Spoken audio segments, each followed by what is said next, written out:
कार्तिक मातम में छठा अध्याय। नारद जी ने कहा, जब 2 घड़ी रात शेष रह जाए तब तिल, कुश, अक्षत, चंदन आदि लेकर शुद्ध होकर जलाशय पर जाए।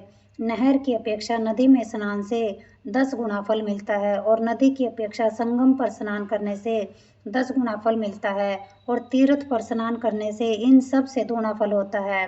स्नान से पहले भगवान का ध्यान करके स्नानार्थ संकल्प करे, फिर तीर्थ में उपस्थित देवताओं को क्रमशः एवं आचमनीय आदि देवे। अर्घ्य मंत्र यह है, हे कमलनाथ आपको नमस्कार है, हे जलशाही भगवान आपको नमस्कार है, हे ऋषिकेश आपको प्रणाम है। मेरे दिए हुए अर्घ्य को आप ग्रहण करें।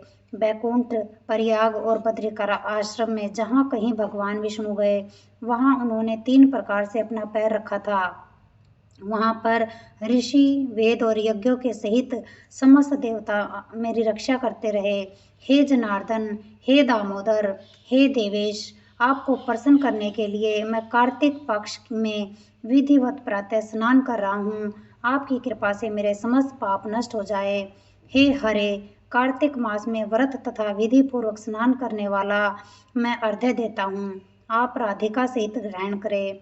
हे कृष्ण, हे प्रबल राक्षसों का नाश करने वाले भगवान, हे पाप नाशक, कार्तिक मास में नित्य प्रति दिए हुए मेरे इस अर्घ्य द्वारा कार्तिक स्नान का व्रत करने वाला फल मुझे प्राप्त हो। विष्णु, शंकर और सूर्य का ध्यान करके जल में प्रवेश करे और नाभि पर्यंत जल में खड़ा होकर विधि पूर्वक स्नान करे। गृहस्थी तिल और आंवले का चूर्ण लगाकर विधवा स्त्री व जति तुलसी की जड़ की मिट्टी लगा के स्नान करे। सप्तमी, अमावस्या, नवमी, त्रयोदशी, द्वितीया, दशमी आदि तिथियों को आंवला तथा तिल से स्नान नहीं करना चाहिए। स्नान करते हुए निमन शब्द कहे। जिस भक्ति भाव से भगवान ने देवताओं के कार्य के लिए 3 प्रकार का रूप धारण किया था, वही पाप नाशक भगवान विष्णु अपनी कृपा से मुझे पवित्र बनाए।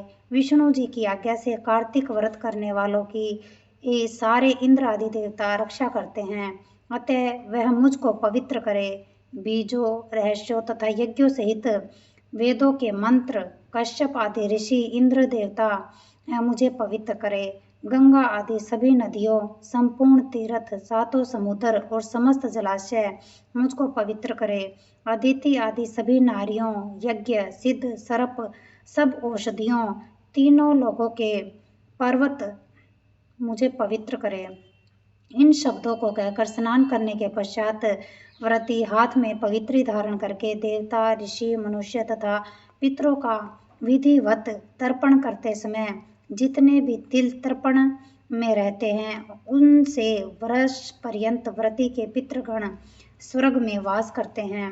तत्पश्चात व्रत करने वाला जल से निकलकर शुद्ध वस्त्र पहने और प्रातः काल के सब कृत्यों से निर्वृत होकर पुनः भगवान विष्णु का पूजन करे। समस्त तीर्थों के सारे देवताओं का स्मरण करके भक्ति पूर्वक सावधान होकर चंदन, फूल और फलों सहित भगवान विष्णु को फिर अर्घ्य देवे। अर्घ्य मंत्र का अर्थ यह है, पवित्र कार्तिक मास में मैंने स्नान किया है। हे विष्णु जी, राजा के साथ आप मेरे लिए अर्घ्य को ग्रहण करें। तत्पश्चात चंदन, फूल और तांबुल आदि से वेद पाठी ब्राह्मणों का श्रद्धा पूर्वक पूजन करे और बार बार साष्टांग प्रणाम करे। ब्राह्मणों के दाएं पैर में तीर्थ रहते हैं, मुख में वेद और सारे अंगों में देवता निवास करते हैं। अपने कल्याण की कामना रखने वाले लोग न इनका अपमान करे और न इनके साथ विरोध करे। फिर एकाग्र चित्त से भगवान विष्णु की प्यारी तुलसी का पूजन करे, उनकी परिक्रमा करे और उनको प्रणाम करे। हे देवी, हे तुलसी, देवताओं ने ही प्राचीन काल से तुम्हारा निर्माण किया है और ऋषियों ने तुम्हारा पूजन किया है। हे विष्णु की प्यारी तुलसी, आपको प्रणाम है। आप मेरे सभी पापों का नाश करो। इस प्रकार भक्ति पूर्वक जो लोग कार्तिक व्रत का अनुष्ठान करते हैं वे संसार में सुखों को भोगते हैं और अंत में मुक्ति को प्राप्त करते हैं। सारे रोगों का नाश करने वाला, पापों को नष्ट करने वाला, मनुष्य को श्रेष्ठ बुद्धि देने वाला, धन आदि का साधन मुक्ति और कोई उत्तम व्रत इस संसार में नहीं है। जय भगवान। सुख शांति, सुख शांति, सुख शांति।